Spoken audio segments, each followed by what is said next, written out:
bird on a tree.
Bagaimana sih dari pihak sekolah di dalam penyusunan program kerja sama dengan pihak lain, baik itu perseorangan ataupun dari institusi, sehingga mendukung pelaksanaan kegiatan pendidikan di sekolah.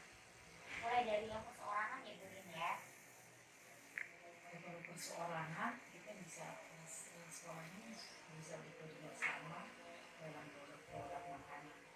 Kita akan melakukan program susu, ciki, juga perseorangan mereka menawarkan kerjasama berupa promo produk-produk dari mereka yang akan disebarkan ke anak-anak mereka. Dan kami menschedule-kan atau menjadwalkan hari apa akan dilaksanakan di sekolah.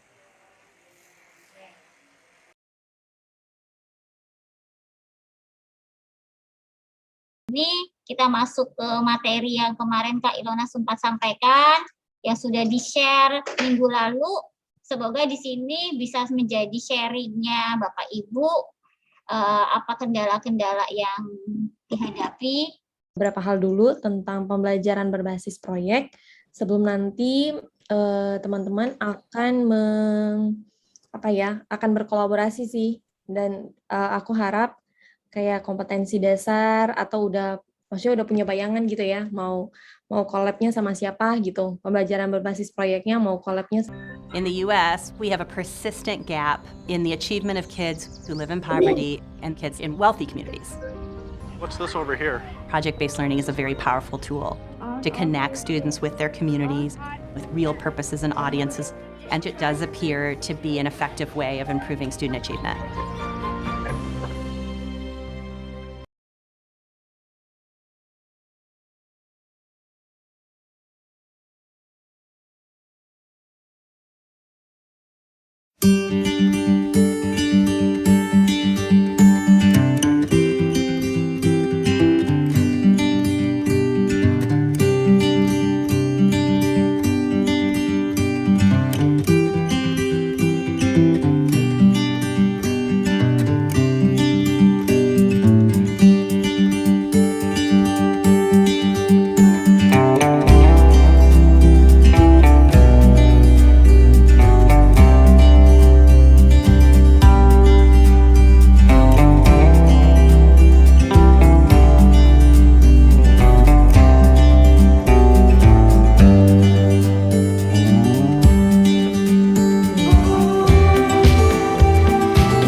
lagi, Memnina selaku Kepala Sekolah SD Ignatius Slamet Riyadi Resinda Karawang yang saya hormati. Saya Ibu Nuki, saya adalah wali kelas 6A di SD Ignatius Slamet Riyadi Resinda Karawang. Hari ini saya akan berbagi pengalaman saya berkaitan dengan proyek kolaborasi yang telah saya lakukan di kelas 6A. Setelah saya mengikuti workshop kegiatan proyek kolaborasi yang diselenggarakan di SD Ignatius Slamet Riyadi, kemudian saya bersama siswa-siswi kelas 6 mencoba untuk mempraktekkan dan melaksanakan proyek berbasis kolaborasi, di mana kami mengambil tema 3. Kebetulan tema 3 itu bertema tokoh dan penemu. Di sini kami merancang sebuah proyek bersama paralel kelas 6 yang lain. Kemudian kami ingin membuat sebuah proyek kolaborasi dengan tema Aku Si Penemu Cilik. Kami menggabungkan beberapa mata pelajaran yang bisa kami buat sebuah proyek, di mana di tema 3 ini kami mengambil 3 mata pelajaran, yaitu IPA, Matematika, dan Bahasa Indonesia.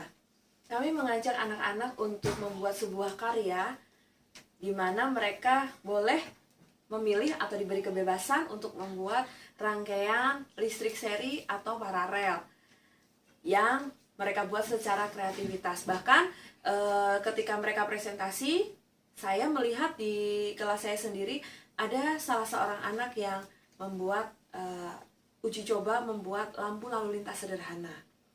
Kemudian di mata pelajaran yang lain kami juga mengajak anak-anak untuk terlibat langsung di dalam keluarga mereka, yaitu menghitung total pemakaian biaya listrik yang mereka keluarkan dalam keluarga. Tentunya di sini ada yang menggunakan token ataupun yang menggunakan listrik yang biasa ya. Nah, di situ mereka harus menghitung berapa KWH yang digunakan setiap hari, kemudian mengalikan dengan harga per KWH, dan mereka hitung biaya totalnya yang harus keluarga tersebut bayarkan setiap bulannya.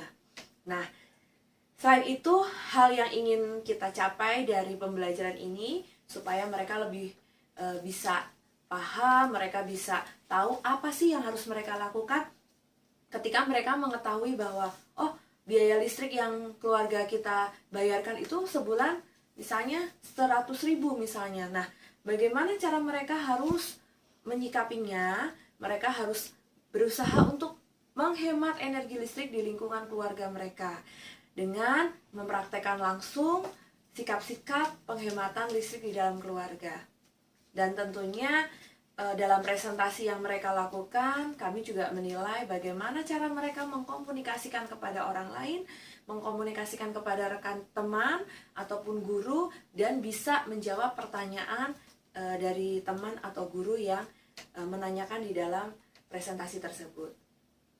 Nah, proyek kolaborasi yang kami lakukan di kelas 6 ini sangat menyenangkan karena anak-anak bisa melaksanakan proyek ini dengan happy. Mereka sangat senang dan antusias dengan program atau kegiatan yang pertama kali baru kita lakukan ini ya, di mana mereka bisa terlibat langsung, kemudian mereka bisa mencoba mempraktekkan langsung, dan juga mereka bisa membuat sebuah karya di mana itu bisa beberapa mata pelajaran di situ bisa terangkum. Jadi satu proyek yang mereka kerjakan itu bisa mencakup beberapa mata pelajaran, dan di sini tentunya sangat meringankan dan lebih mengasah kreativitas anak-anak. Dan juga kami sebagai guru tidak lagi seperti dulu ya, hanya mengajarkan teori-teorinya saja, tetapi kita bisa mengajak anak-anak untuk terlibat langsung di dalamnya dan mempraktekkan langsung.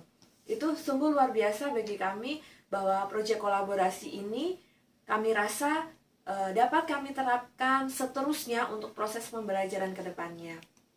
Dan tentunya Dalam proyek kolaborasi ini, kami guru dan siswa semakin lebih bisa berinovasi, lebih bisa mengasah lagi kreativitas, dan setiap anak ini hasilnya berbeda-beda. Tidak seperti dulu ketika kita ujian, kita disajikan oleh guru harus membuat ini gitu ya. Tapi proyek kolaborasi ini benar-benar memberikan kebebasan kepada anak-anak untuk lebih kreativitas, kemudian berinovasi, dan juga tentunya kami memanfaatkan teknologi informasi atau TIK, di mana anak-anak di hari yang sudah ditentukan, mereka sudah menyelesaikan seluruh kegiatan atau proyeknya, mereka akan mempresentasikan di dalam Zoom bersama guru dan teman-temannya. Di situ mereka harus mampu membuat sebuah PowerPoint sederhana, dan juga ada anak-anak yang menggunakan video-video atau cuplikan foto-foto kegiatan mereka saat melakukan proyek kolaborasi.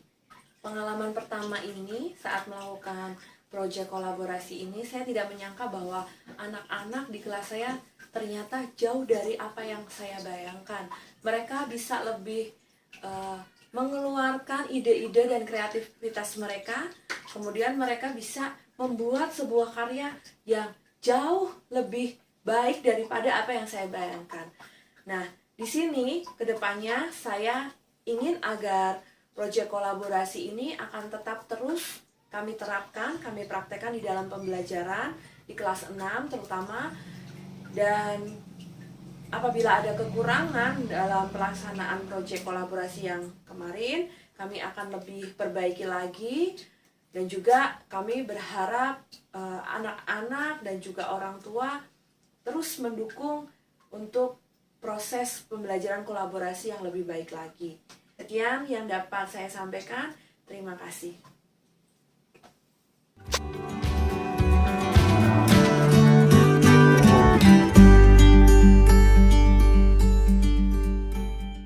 Perkenalkan, nama saya Brenda Abigail Halim, kelas 6A, nomor absen 9.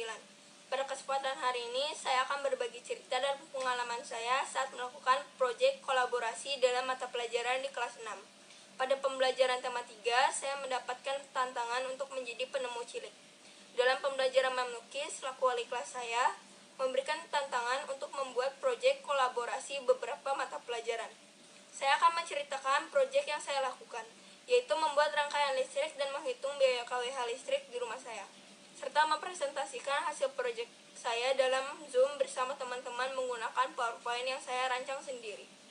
Saat pembuatan proyek kolaborasi ini, saya memanfaatkan keterampilan teknologi atau TIK berupa PowerPoint, dan di dalam PowerPoint tersebut saya sisipkan video praktek saya membuat rangkaian listrik. Memnuki juga memberi kesempatan kepada semua siswa untuk memilih tantangan proyek pembuatan rangkaian listrik seri atau paralel. Dan di sini saya membuat rangkaian listrik seri sesuai dengan kreativitas yang saya inginkan. Saat menghitung biaya KWH listrik di rumah, saya menjadi lebih paham bahwa biaya listrik yang dikeluarkan tidaklah murah. Jadi sekarang saya harus bisa menghemat listrik. Proyek kolaborasi ini juga sangat membantu saya dalam pembelajaran, karena ada beberapa mata pelajaran yang bisa digabungkan, misalnya IPA, matematika, dan bahasa Indonesia. Sehingga satu proyek ini bisa mencakup 3 mata pelajaran. Saat presentasi, saya dapat mempresentasikan hasil proyek saya dengan baik dan lancar. Demikian sharing pengalaman saya melaksanakan proyek kolaborasi